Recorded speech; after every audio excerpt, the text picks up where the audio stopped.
तुम स्टार्ट।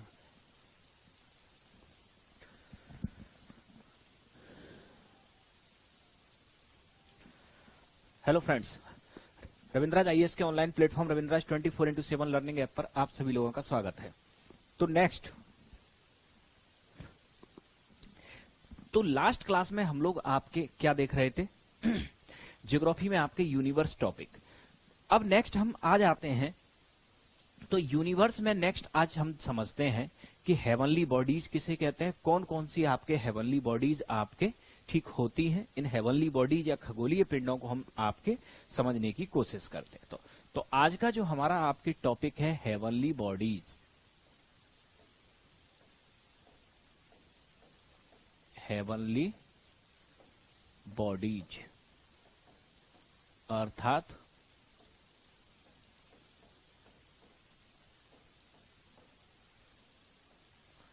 खगोलीय पिंड।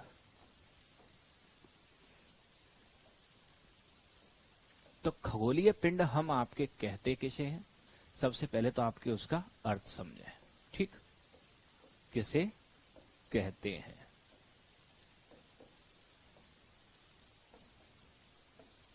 तो समझना,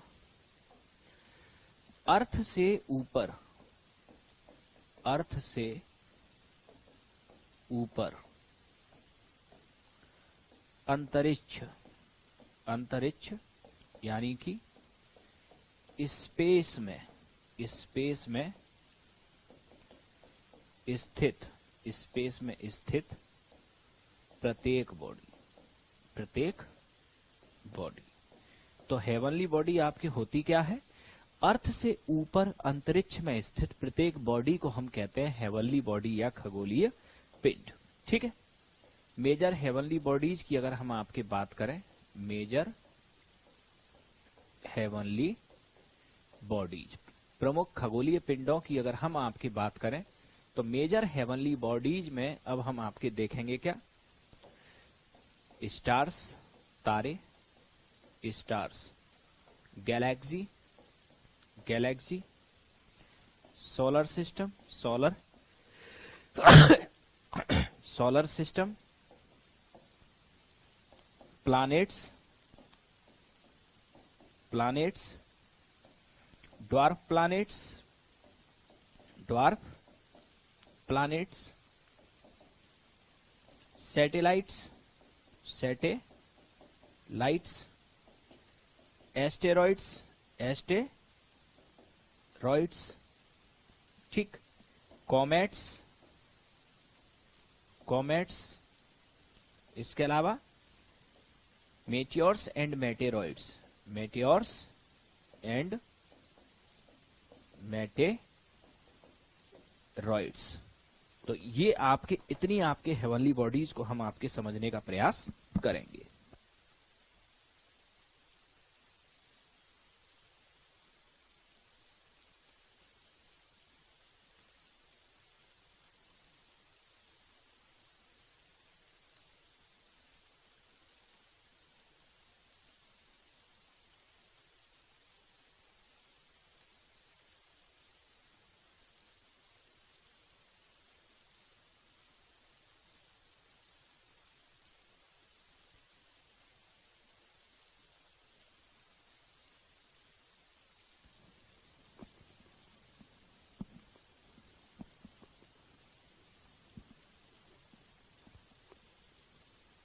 तो चलते हैं आगे।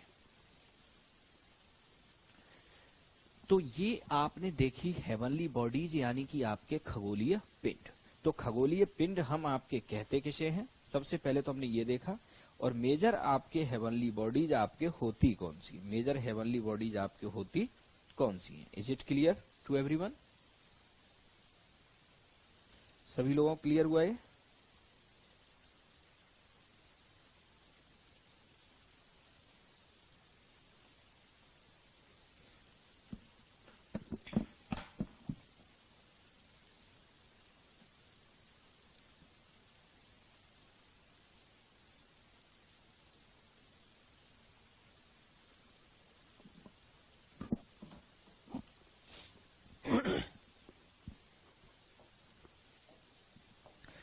तो हेवनली बॉडीज यानी कि खगोलीय पिंड हम आपके कहते किसे हैं, तो समझना आप, पृथ्वी से ऊपर अंतरिक्ष में स्थित प्रत्येक बॉडी, पृथ्वी से ऊपर अंतरिक्ष में स्थित प्रत्येक बॉडी को हम आपके कहते हैं हेवनली बॉडीज यानी खगोलीय पिंड।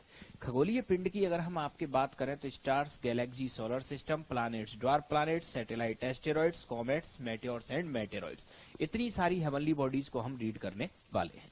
तो सबसे पहले हम आते हैं आपके, सबसे पहली हेवनली बॉडी स्टार, स्टार यानी कि आपके तारा। तो नोट कर लिया, आगे चले, नोटेड।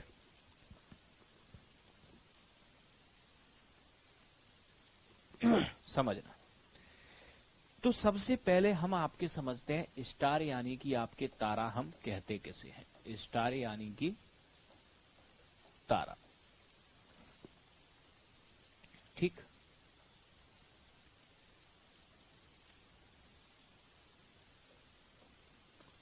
तो सबसे पहले आपके स्टार आपके होता क्या है, किसे कहते हैं स्टार, स्टार का आपके अर्थ क्या है, डेफिनेशन क्या है, what is star,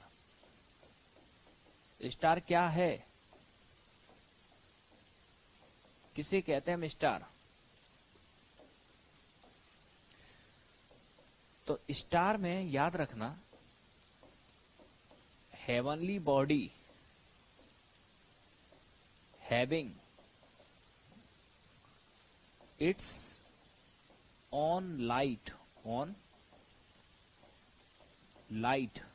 and energy, ठीक है। वह खगोलीय पिंड, वह खगोलीय पिंड, वह खगोलीय पिंड जिसमें स्वयं का, जिसमें स्वयं का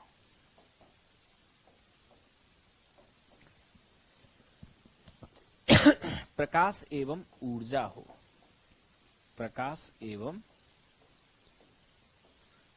ऊर्जा हो, प्रकाश एवं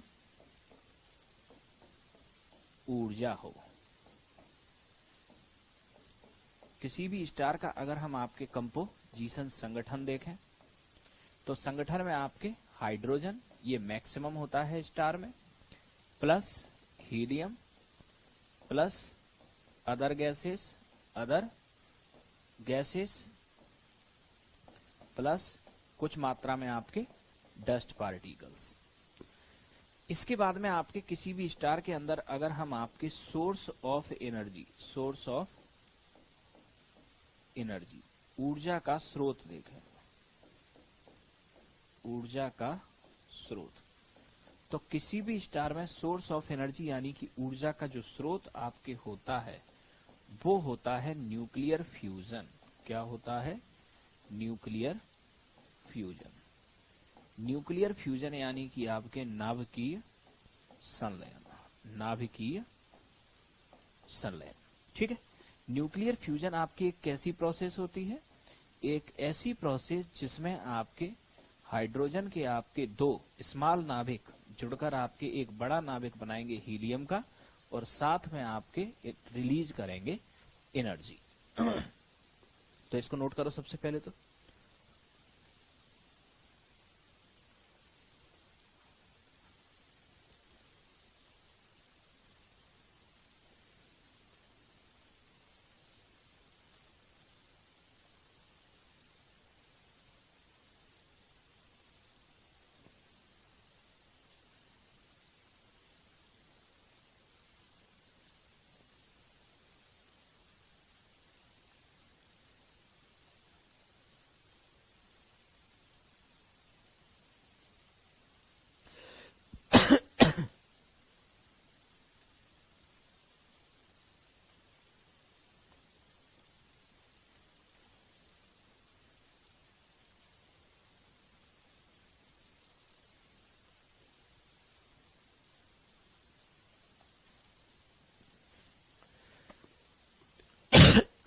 नोट करें।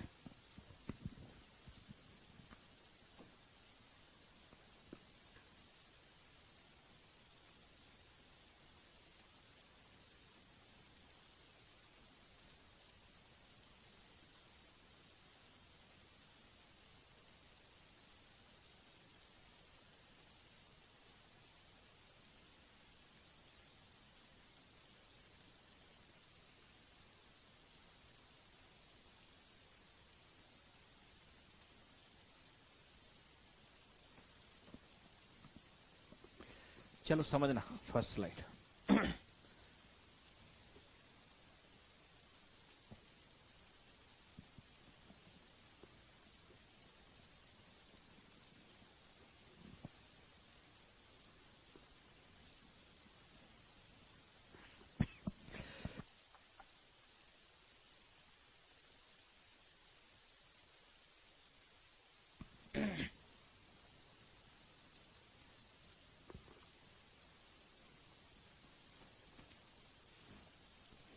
नोट कर ली first slide. Next second slide. तो स्टार यानी कि आपके तारा, स्टार यानी कि तारा हम आपके कहते किसे हैं, ठीक। तो तारे की डेफिनेशन में याद रखना कि तारे की डेफिनेशन में सबसे पहला पॉइंट हेवनली बॉडी, यानी तारा आपके क्या होता है, एक खगोलीय पिंड होता है, हेवनली बॉडी। अब हेवनली बॉडी तो आपको हमने बहुत सारी बताई थी, इतनी सारी हेवनली बॉडी है। तो स्टार और अदर हेवनली बॉडी में डिफरेंस क्या है फिर, तो यहां याद रखना कि स्टार एक ऐसी हेवनली बॉडी है जिसमें स्वयं का लाइट और एनर्जी हो, जिसमें स्वयं का लाइट एंड एनर्जी हो, ऐसी हेवनली बॉडी को हम कहते हैं क्या, स्टार। इसके बाद में याद रखना कि स्टार का अगर हम संगठन देखें तो स्टार में सबसे ज्यादा होता है हाइड्रोजन, फिर हीलियम, फिर अदर गैसेज और फिर डस्ट पार्टिकल, ठीक है। सोर्स ऑफ एनर्जी अगर हम देखें तो न्यूक्लियर फ्यूजन, नाभिकीय संलयन, न्यूक्लियर फ्यूजन यानी कि नाभिकीय संलयन, ठीक। नाभिकीय संलयन एक ऐसी प्रक्रिया है जिसमें दो स्मॉल न्यूक्लियस जुड़कर एक बड़ा न्यूक्लियस बनाएं और साथ में आपके मुक्त करें एनर्जी, ठीक है। तो नाभिकीय संलयन एक ऐसी प्रक्रिया है जिसमें दो छोटे नाभिक जुड़कर एक बड़ा नाभिक बनाएं और साथ में आपके ऊर्जा क्या करें, मुक्त करें, ठीक। अब आते हैं हम इससे आगे। अब नेक्स्ट आगे समझना। अब अगला point, life cycle of A star, किसी तारे का आपके जीवन चक्र, life cycle of A star, किसी तारे का जीवन चक्र, life cycle of A star, तारे का जीवन चक्र।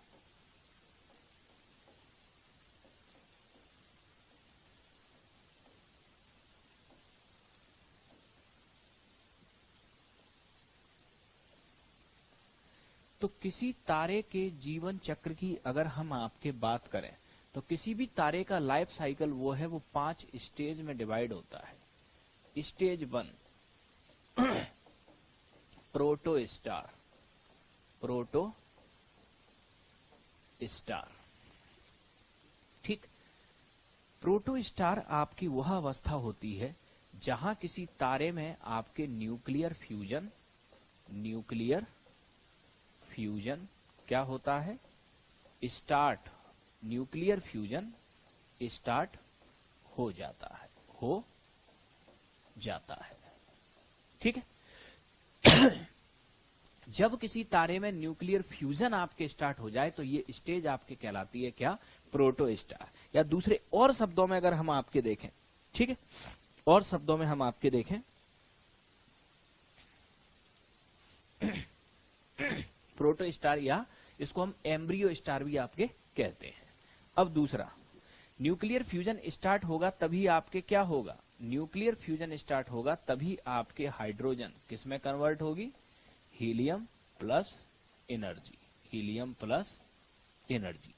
ये होती है आपके किसी भी तारे की पहली अवस्था, किसी भी तारे की पहली अवस्था।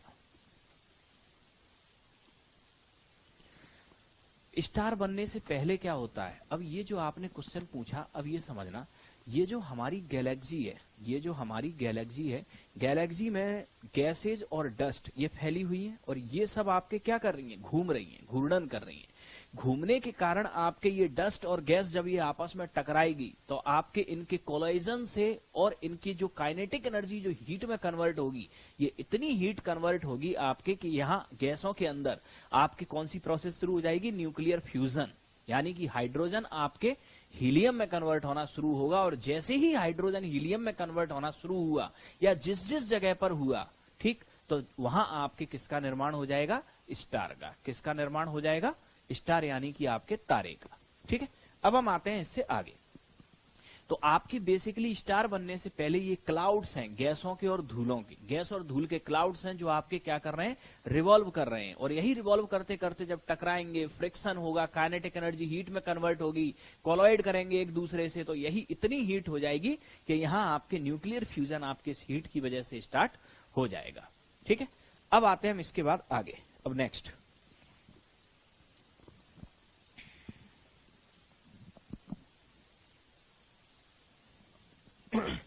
नेक्स्ट समझना। अब किसी भी तारे की आपके जो पहली स्टेज होती है वो आपने देखा क्या, प्रोटो स्टार। प्रोटो स्टार वह अवस्था होती है जब आपके गैसों में न्यूक्लियर फ्यूजन की प्रोसेस स्टार्ट हो जाए, क्योंकि न्यूक्लियर फ्यूजन जब आपके स्टार्ट होगा तभी आपके हाइड्रोजन हीलियम में कन्वर्ट होगा और तभी निर्माण होगा एनर्जी का, और ये एनर्जी जब बनेगी तभी आपके ये स्टार की डेफिनेशन पे आपके सटीक सिद्ध होगा। अब इसके बाद में किसी भी स्टार की आपके सेकेंड स्टेज, स्टेज टू,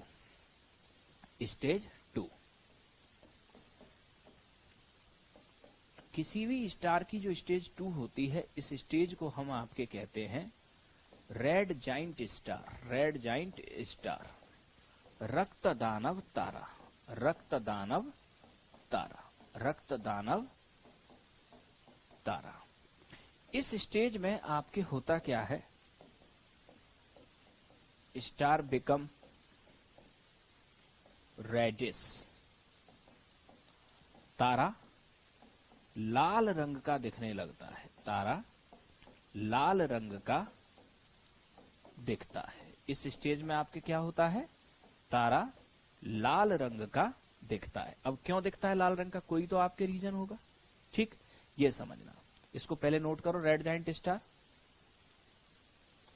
तारा लाल रंग का आपके दिखता क्यों है, ये स्टार की आपके कोर हुई और ये स्टार की आपके सरफेस हुई, ये स्टार की सरफेस हुई।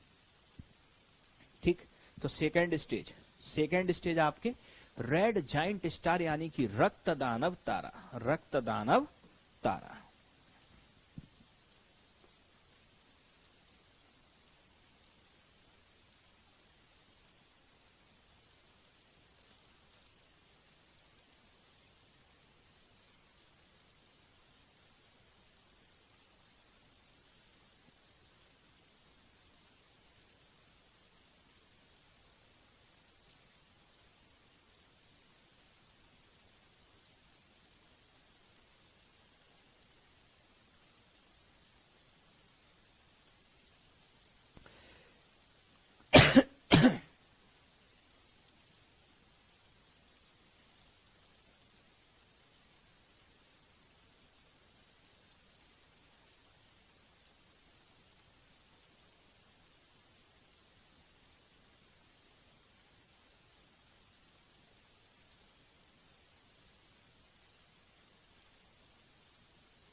चलो आगे समझना। अब आते हैं हम रेड जाइंट स्टार यानी रक्त दानव तारा। ये किसी भी तारे की आपकी सेकंड स्टेज होती है। इस स्टेज में आपके होता क्या है ये समझना। ये है आपके कोई स्टार, ठीक, ये है आपके किसी स्टार की कोर। क्या है, किसी भी स्टार की कोर। और ये है आपके किसी भी स्टार की सरफेस। ये है किसी भी स्टार की सरफेस। क्या है, सरफेस। ठीक है, अब यहां आपके होगा क्या, इस पॉइंट को आप समझना। ये किसी भी स्टार की क्या है, आपके सरफेस यानी कि सतह।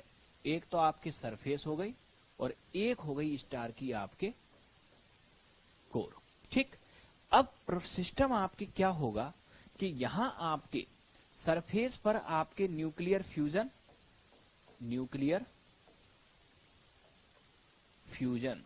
सरफेस पर आपके न्यूक्लियर फ्यूजन क्या होगा, पहले स्टार्ट होगा, पहले स्टार्ट होगा। ठीक है, तो सरफेस पर न्यूक्लियर फ्यूजन पहले स्टार्ट होगा। ठीक, तो एक समय के बाद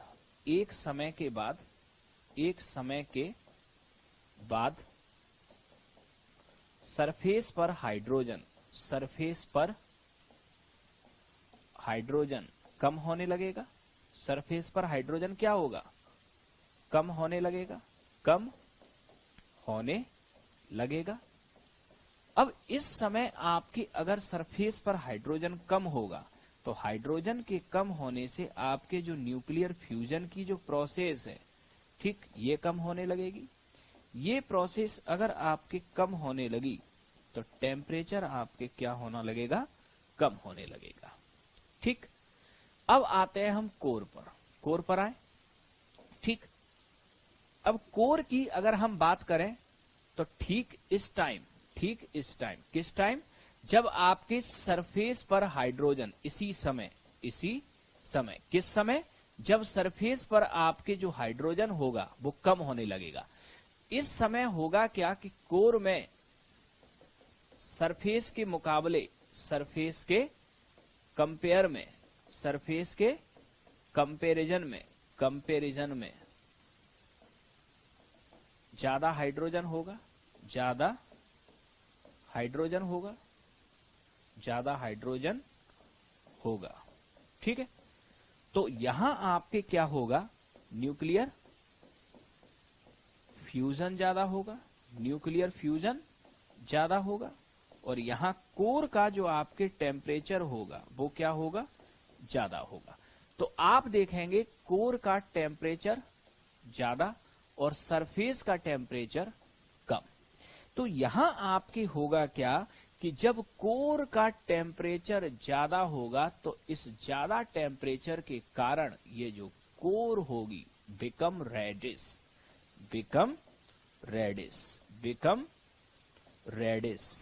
ड्यू टू हाई टेम्परेचर। और जब किसी स्टार में आपकी ये स्टेज आ जाए तो यही कंडीशन आपके कहलाती है रेड जाइंट स्टार।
तो रेड जाइंट स्टार, ये सिचुएशन आपको क्लियर हुई कुछ?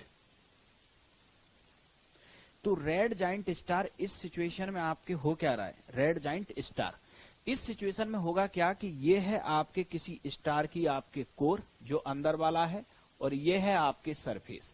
न्यूक्लियर फ्यूजन की जो स्टेज है आपके वो पहले सरफेस पे शुरू होगी। सरफेस पे शुरू होगी तो मान लिया 100 साल बाद सरफेस पर हाइड्रोजन कम हो जाएगी, ठीक है।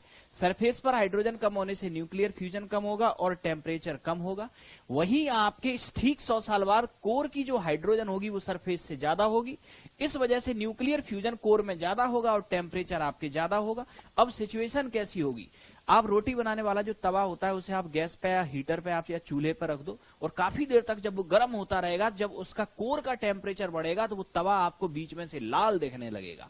ठीक यही सिचुएशन आपके इस स्टार के अंदर हो जाएगी। Star become reddish in mid, ये बीच में से आपको लाल कलर का दिखेगा और यही स्टार कहलाएगा रेड जाइंट स्टार, यानी रक्त दानव तारा। तो ये होता है रेड जाइंट स्टार, इसे कहते हैं हम रेड जाइंट स्टार, यानी कि आपके रक्त दानव तारा, ठीक है।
अब नेक्स्ट,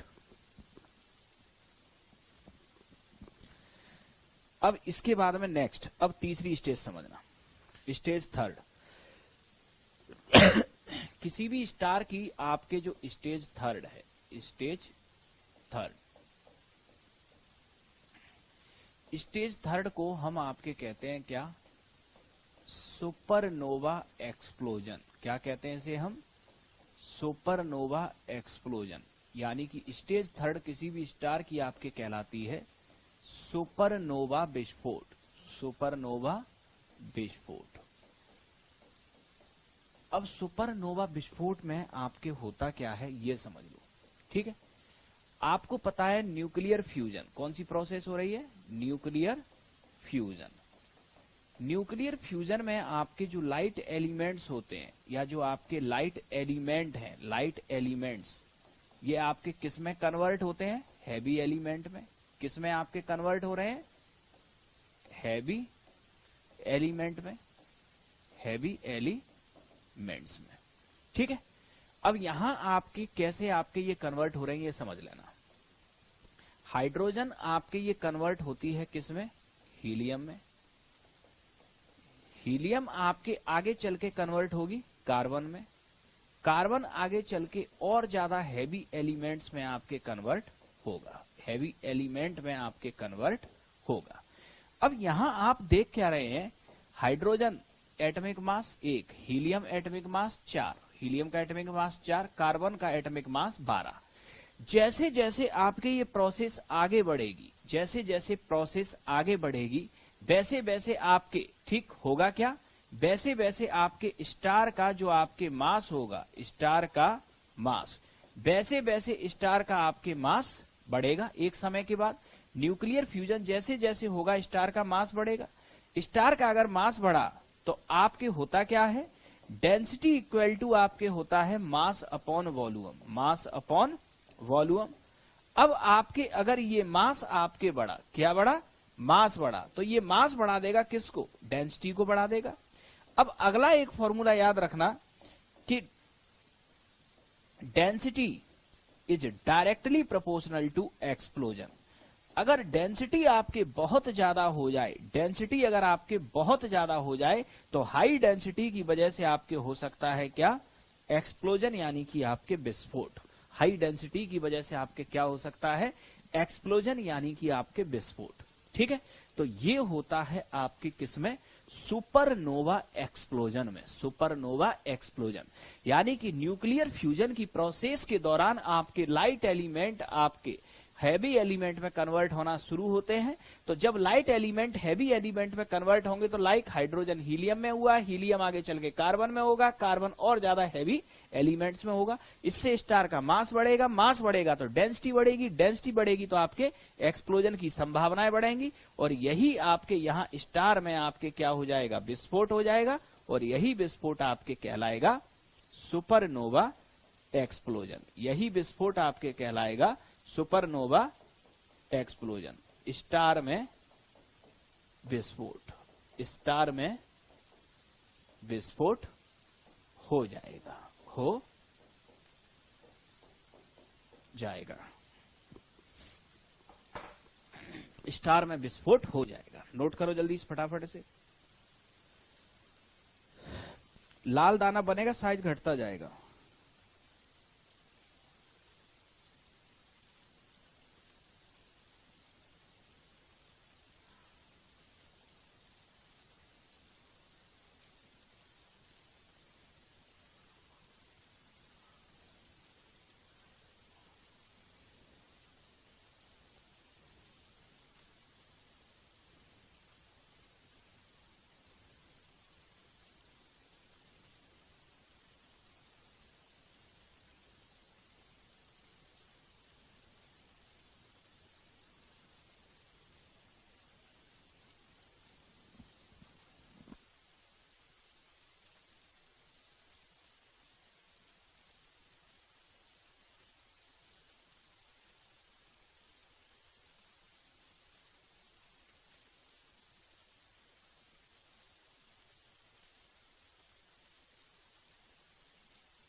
तो किसी भी तारे की स्टेज 3 की हम बात करें तो इसे कहते हैं हम सुपरनोवा एक्सप्लोजन, यानी कि सुपरनोवा विस्फोट। ठीक है, सुपरनोवा विस्फोट आपके होता कब है? जब न्यूक्लियर फ्यूजन होता है तो इसमें लाइट एलिमेंट हैवी एलिमेंट्स में कन्वर्ट हो रहे हैं, लाइक हाइड्रोजन हीलियम में, हीलियम कार्बन में। तो इससे होगा क्या, आपके क्या हो रहा है, हाइड्रोजन का एटॉमिक मास 1, हीलियम का 4, कार्बन का 12, मास 12 टाइम्स इंक्रीज हो रहा है। मास अगर 12 टाइम इंक्रीज होगा तो डेंसिटी भी 12 टाइम इंक्रीज होगी, और डेंसिटी 12 टाइम इंक्रीज होगी तो एक्सप्लोजन यानी कि तारे में हो जाएगा एक विस्फोट। क्या हो जाएगा? विस्फोट। ठीक है, और इसी विस्फोट को हम कहेंगे सुपरनोवा एक्सप्लोजन। क्या कहेंगे इस विस्फोट को हम? Supernova explosion. अब हम आते हैं इससे आगे। अब नेक्स्ट आगे समझना, अब यहां सुपरनोवा एक्सप्लोजन जब तारे में आपके होगा तो अब यहां दो कंडीशंस आपके निर्मित होंगी, दो कंडीशंस निर्मित होंगी, समझना आप। तो ये आपने देखा क्या, सुपरनोवा एक्सप्लोजन या सुपरनोवा विस्फोट, सुपरनोवा एक्सप्लोजन।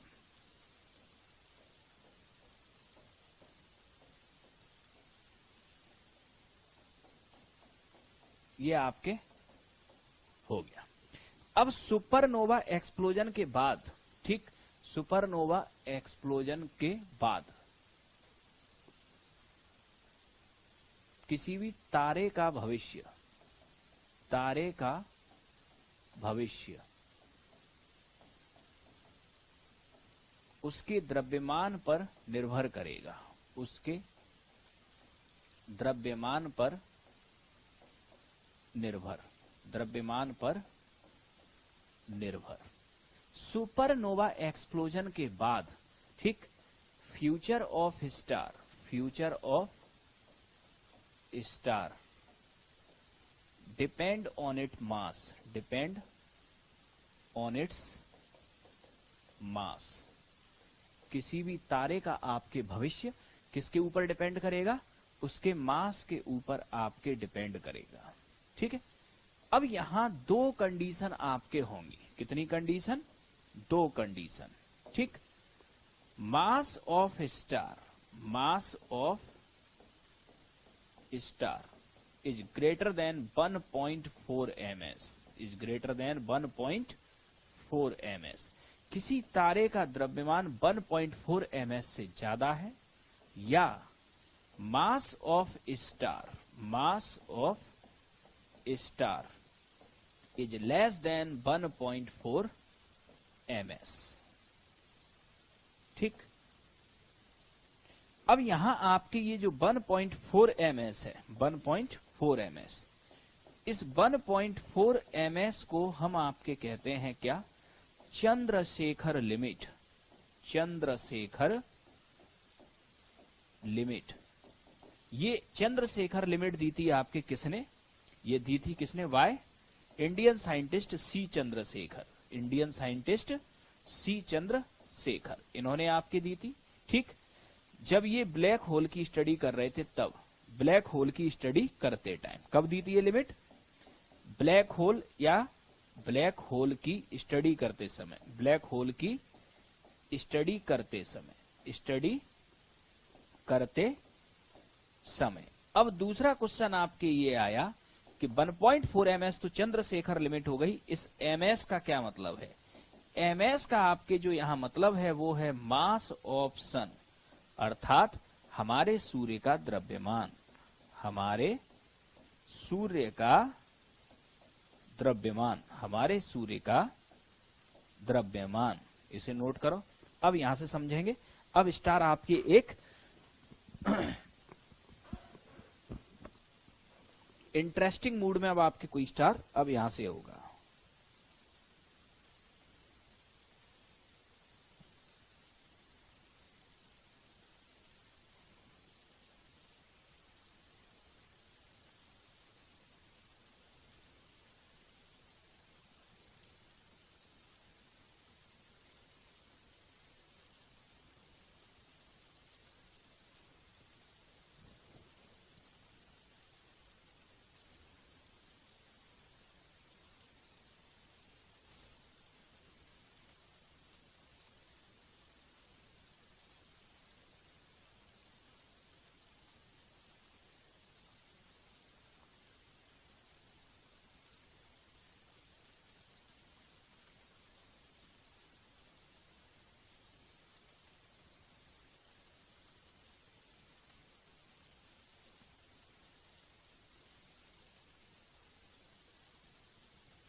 कर लिए नोट?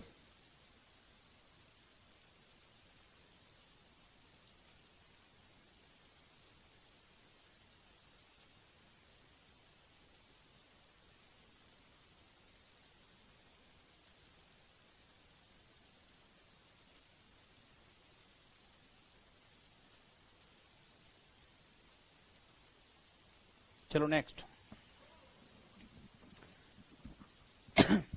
अब आगे समझना है यहां, सुपरनोवा एक्सप्लोजन के बाद किसी भी आपके तारे का भविष्य इस बात के ऊपर निर्भर करता है कि उस तारे का द्रव्यमान या मास क्या है। यहां दो कंडीशन है आपके, ठीक। मास के संदर्भ में एक लिमिट याद रखना 1.4 ms। इस 1.4 ms को हम कहते हैं चंद्रशेखर लिमिट। ये एक इंडियन साइंटिस्ट सी चंद्रशेखर ने दी थी जब ये ब्लैक होल की स्टडी कर रहे थे तब, ठीक है।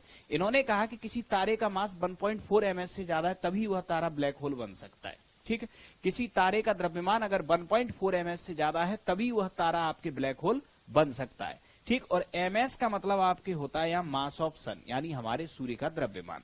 तो अब इसका सीधा सीधा सा अर्थ हुआ, सुपरनोवा विस्फोट के टाइम ये देखा जाता है कि हमारे जो तारा है उस तारे का द्रव्यमान हमारे सूर्य के द्रव्यमान के लगभग 1.5 गुने से ज्यादा है, या तारे का द्रव्यमान हमारे सूर्य के द्रव्यमान के 1.5 गुने से कम है, ठीक। सीधा सीधा सा ये क्वेश्चन है। अब दोनों ही स्थितियों में देखें कि अगर किसी स्टार का मास, ठीक, अगर किसी स्टार का मास हमारे सन के मास के 1.5 गुने से ज्यादा है तब क्या होगा, और किसी स्टार का मास हमारे सन के मास के 1.5 गुने से कम है तो क्या होगा। दोनों ही सिचुएशंस को हम समझते हैं, ठीक है। तो समझना, मास of star, mass of star, mass of star is greater than 1.4 ms। ये सिचुएशन चल रही है, ठीक। ये वाली आपकी सिचुएशन चल रही है। कितनी स्टेज आपके हो चुकी हैं? सुपरनोवा एक्सप्लोजन कौन सी स्टेज था? ये स्टेज 3rd थी किसी तारे की, स्टेज 3rd। अब आएगी स्टेज 4th। कौन सी स्टेज आएगी? Stage 4th। तो अब यहां देखना कि अगर किसी तारे का द्रव्यमान 1.4 ms से आपके ज्यादा है तो अब यहां स्टेज 4 कौन सी होगी, समझना, ठीक है। अगर यहां स्टार का मास ज्यादा है, स्टार का मास ज्यादा है, तो इसका मतलब क्या है? स्टार हैवी एलिमेंट से बना होगा, हैवी एलिमेंट्स से बना होगा। स्टार किससे बना होगा? हैवी एलिमेंट से बना होगा, पहली चीज, ठीक है। अब यहां याद रखना, तो हैवी एलिमेंट्स का मतलब इन एलिमेंट्स का एटॉमिक मास क्या होगा? ज्यादा होगा। मास होता किसकी वजह से? एटॉमिक मास की वजह से। एटॉमिक मास ज्यादा होने का मतलब number of proton plus number of neutron. Atomic mass इन्हीं का तो होता है, ये क्या होगा? ये ज्यादा होगा। एलिमेंट्स का आपके अगर एटॉमिक मास ज्यादा है तो उस स्टार में नंबर ऑफ प्रोटॉन और नंबर ऑफ न्यूट्रॉन ये ज्यादा होगा। नंबर ऑफ प्रोटॉन अगर आपके ज्यादा हैं तो नंबर ऑफ इलेक्ट्रॉन ये भी आपके ज्यादा होगा, क्योंकि प्रोटॉन के बराबर ही आपके क्या होंगे? इलेक्ट्रॉन होंगे, ठीक है। प्रोटॉन ज्यादा है तो इलेक्ट्रॉन भी ज्यादा होंगे। नंबर ऑफ इलेक्ट्रॉन अगर ज्यादा है तो नंबर ऑफ ऑर्बिट ये भी आपके ज्यादा होंगी, ठीक। तो इसका मतलब आउटर ऑर्बिट पे, आउटर ऑर्बिट्स पर न्यूक्लियस की पकड़ मतलब अट्रैक्शन, पकड़ मतलब अट्रैक्शन क्या है? कम होगा, ठीक। तो आउटर ऑर्बिट्स के इलेक्ट्रॉन,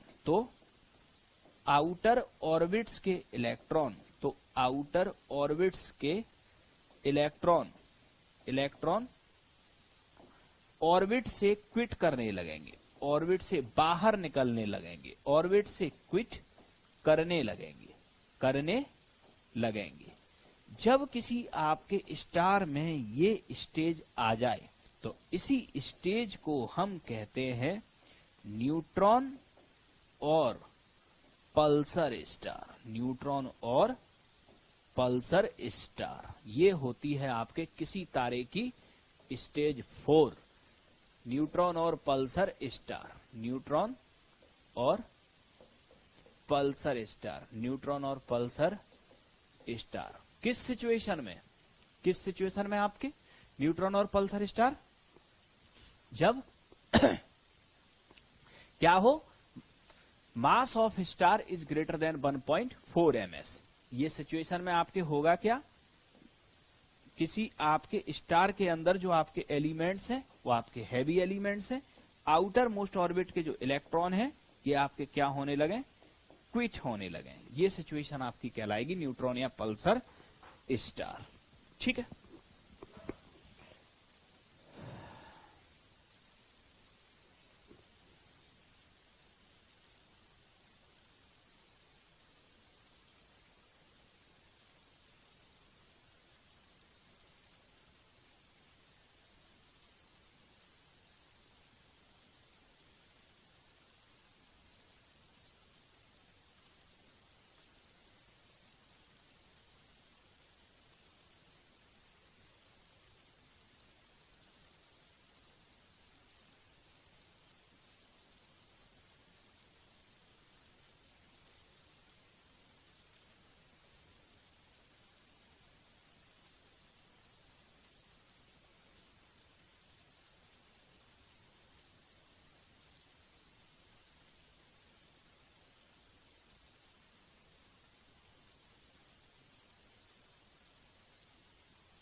कर लिए नोट?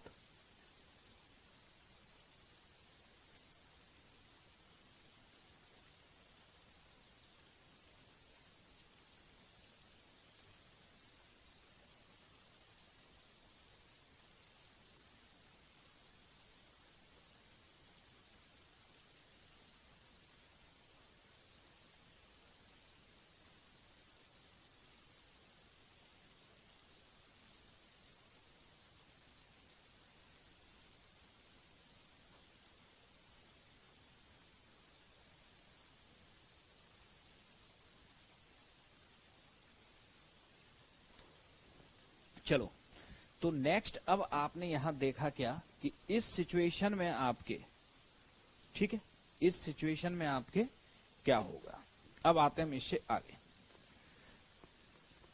तो स्टेज 4 किसी भी स्टार की आपके है क्या कि मास ऑफ स्टार, ठीक, is greater than 1.4 ms। Mass of star is greater than 1.4 ms। कि किसी तारे का आपके जो द्रव्यमान है वो आपके क्या हो, हमारे सूर्य के द्रव्यमान के 1.5 गुने से ज्यादा हो। तो इस सिचुएशन में स्टार की जो 4th स्टेज होगी वो क्या होगी, स्टार का आपके जो मास होगा वो क्या होगा, ज्यादा होगा, ठीक है। ज्यादा मास होगा तो ये हैवी एलिमेंट से बना होगा, तो एलिमेंट्स का एटॉमिक मास ज्यादा होगा। एटॉमिक मास ज्यादा होने का मतलब नंबर ऑफ प्रोटॉन और नंबर ऑफ न्यूट्रॉन ज्यादा होंगे। नंबर ऑफ प्रोटॉन ज्यादा होंगे तो नंबर ऑफ इलेक्ट्रॉन ज्यादा होंगे। नंबर ऑफ इलेक्ट्रॉन ज्यादा होंगे तो नंबर ऑफ ऑर्बिट ज्यादा होंगे। और जब ऑर्बिट की संख्या आपकी ज्यादा होगी तो आउटर ऑर्बिट पे आपके नाभिक की पकड़ हो जाएगी आपके कमजोर, और आउटर ऑर्बिट के इलेक्ट्रॉन ऑर्बिट से आपके क्विट करने लगेंगे। और ये सिचुएशन जब स्टार में आपके आ जाए तो यही स्टार कहलाएगा न्यूट्रॉन और पल्सर स्टार। न्यूट्रॉन और पल्सर स्टार, ठीक। तो ये है आपके किसी भी स्टार की स्टेज 4। कब, जब मास of star is greater than 1.4 ms। अब आते हैं हम इससे आगे, ठीक है। अब इससे आगे समझना।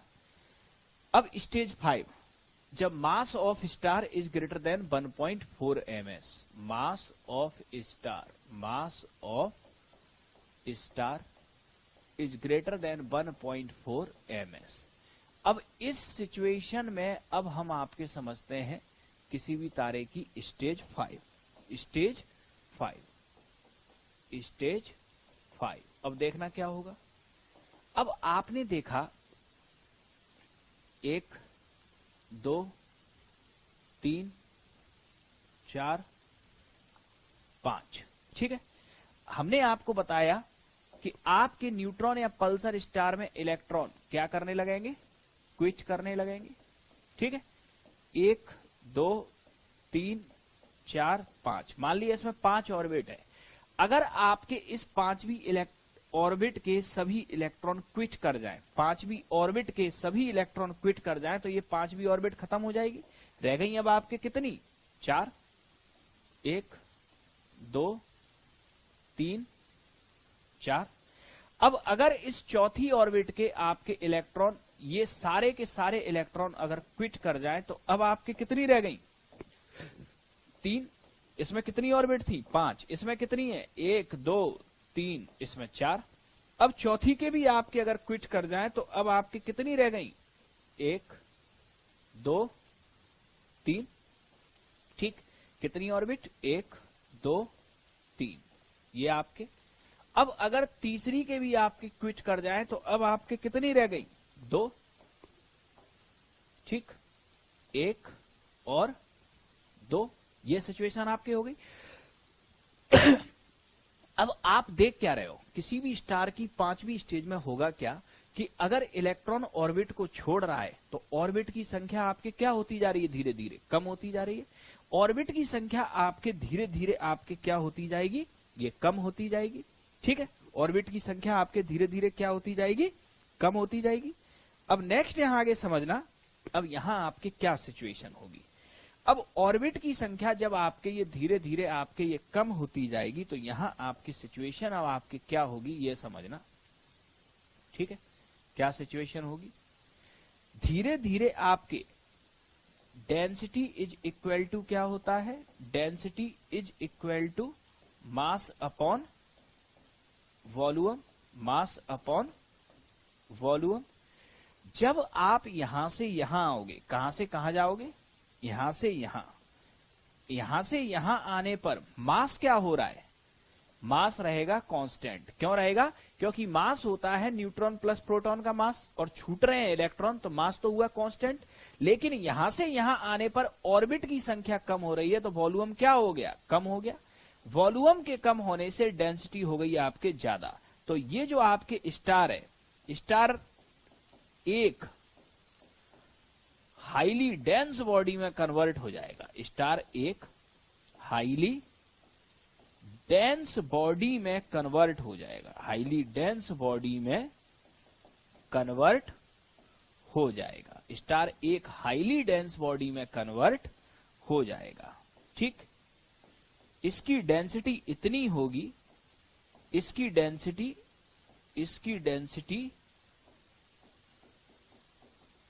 इतनी होगी कि लाइट भी इसमें से पास नहीं हो पाएगी, कि लाइट भी इसमें से पास नहीं हो पाएगी, इसमें से पास नहीं हो पाएगी।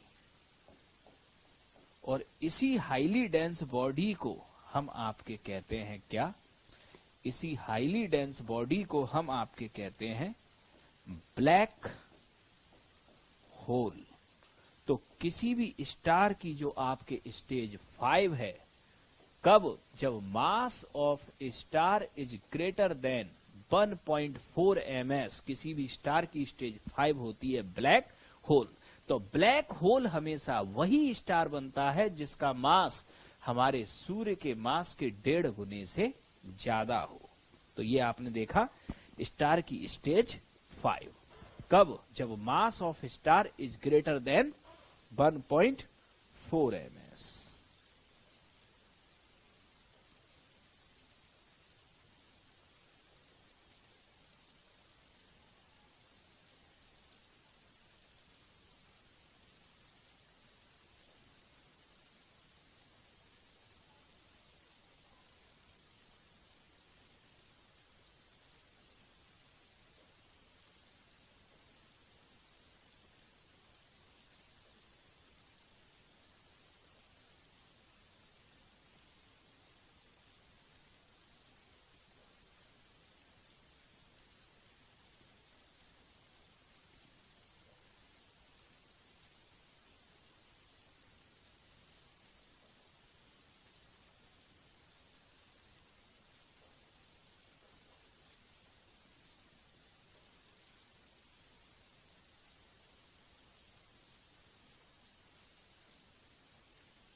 तो मास of star is greater than 1.4 ms।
पीछे वाली स्लाइड में आपके जो मास of star is greater than 1.4 ms लिखे हैं, बिल्कुल सही बात है।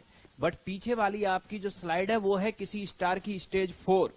ठीक, ब्लैक साइड देखो, ये मास of star is greater than 1.4 ms। इस सिचुएशन में स्टेज 4 है आपके न्यूट्रॉन या पल्सर स्टार। ठीक है, नेक्स्ट स्लाइड स्टेज 5 है ब्लैक होल, 4 के बाद ब्लैक होल। ठीक, तो यहां आपकी सिचुएशन आपकी क्या होगी, तो यहां आप पॉइंट को समझो। ठीक, तो स्टेज 1 क्या थी आपकी, proto star, proto star. Stage 2 क्या थी आपकी, red giant star, red giant star. Stage 3 क्या है, supernova explosion, supernova explosion, supernova explosion. Supernova explosion के बाद कितनी कंडीशन हो गई, 2 कंडीशन। कौन कौन सी 2 condition, mass of star, mass of star is greater than 1.4 ms। ठीक है, और मास of star is less then, mass of star is less than 1.4 ms। ठीक, अब यहां से होगी stage 4, mass of star, stage 3 ही तो ही है अभी। स्टेज 4 कौन सी, न्यूट्रॉन और पल्सर स्टार, न्यूट्रॉन और पल्सर स्टार। ठीक है, स्टेज 5, स्टेज 5 कौन सी, ब्लैक होल। स्टेज 5 कौन सी है, ब्लैक होल।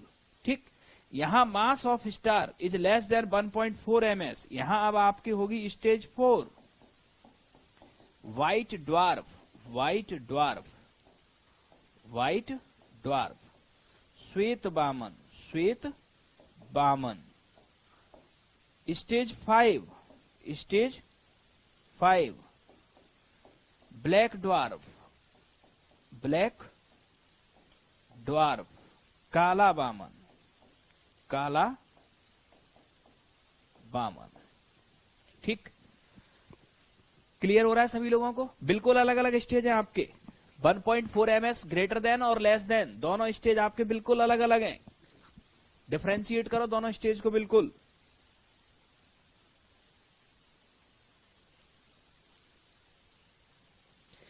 सन ब्लैक ड्वार्फ में कन्वर्ट होगा। शुभम, हमारे सूर्य का स्टार तो 1 है, हमारे सूर्य का मास कितना है, 1, और मास of star is less than 1.4 ms। हमारा सन ब्लैक ड्वार्फ में आपके कन्वर्ट होगा। सन के लिए कोई रेफरेंस नहीं लेंगे हम लोग।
क्लियर हुआ सारा पॉइंट?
चलो अब इसमें लास्ट पॉइंट और समझना, जहां आप देख रहे हो ये यहां तक क्लियर हुआ। तो मास of star is greater than 1.4 ms में हमने आपको बताया, क्या बताया हमने आपको, स्टेज 4 में आपके न्यूट्रॉन और पल्सर स्टार वह कंडीशन जब इलेक्ट्रॉन ऑर्बिट से बाहर निकलना शुरू कर दे। ठीक, स्टेज 5 में आपके जैसे जैसे इलेक्ट्रॉन बाहर निकलेंगे ऑर्बिट की संख्या कम होती जाएगी, धीरे धीरे किसी स्टार का आपके पूरा मास होगा, ये आपके कहां कंसंट्रेट होगा, न्यूक्लियस में रहेगा। एक स्थिति ऐसी आएगी density equal to mass upon volume, mass तो आपके कांस्टेंट है क्योंकि न्यूक्लियस में, लेकिन ऑर्बिट कम होने से वॉल्यूम डिक्रीज होगा और स्टार की डेंसिटी बढ़ जाएगी और ये इतनी हैवी डेंस बॉडी में कन्वर्ट हो जाएगा कि इसमें से लाइट भी आपके पास नहीं हो सकती। इसी को बोलते हैं ब्लैक होल। क्या बोलते हैं इसी को? Black hole. ठीक है, तो स्टेज 5 किसी स्टार की होगी ब्लैक होल कब? जब मास of star is greater than 1.4 ms। ठीक है, ये तो हमने देखा कब, जब मास ऑफ स्टार 1.4 ms है। अब दूसरा आपके समझना, मास of star is less than 1.4 ms। अब यहां याद रखना अगर स्टार का मास कम है तो ये लाइट एलिमेंट से बना है, लाइट एलिमेंट से बना है तो इसमें प्रोटॉन और न्यूट्रॉन की संख्या कम होगी, प्रोटॉन की संख्या कम होगी तो इलेक्ट्रॉन की संख्या कम होगी, इलेक्ट्रॉन की संख्या कम होगी तो ऑर्बिट की संख्या कम होगी, ऑर्बिट की संख्या अगर कम होगी तो आउटर ऑर्बिट पे नाभिक की पकड़ या अट्रैक्शन मजबूत होगा, इलेक्ट्रॉन क्विट नहीं करेंगे, तारा ऐसे ही जलता रहेगा और जलते जलते आपके ये तारा धीरे धीरे ठंडा पड़ जाएगा। अब आप जब कोयला जलाते हो और कोयला धीरे धीरे ठंडा हो जाता है तो कोयले के ऊपर एक व्हाइट राख आ जाती है, व्हाइट एस, तो ये स्टेज होती है व्हाइट ड्वार्फ, श्वेत वामन। और जब वो व्हाइट एस हटता है कोयले से तो कोयला हो जाता है ब्लैक, ये स्टेज होती है ब्लैक ड्वार्फ यानी कि काला वामन। ठीक, तो व्हाइट ड्वार्फ और ब्लैक ड्वार्फ ये स्टेज कब बनेगी? जब मास of star is greater than 1.4 ms। तो ये हमने आपके देखी दोनों ही सिचुएशन, कौन सी? Mass of star is greater than 1.4 ms, mass of star is less than 1.4 ms। ठीक, तो ये है आपके स्टार का आपके यहां तक का सिनेरियो। ठीक, अब इससे आगे हम लोग समझेंगे अपनी नेक्स्ट क्लास में। आज की क्लास के लिए इतना ही, थैंक यू।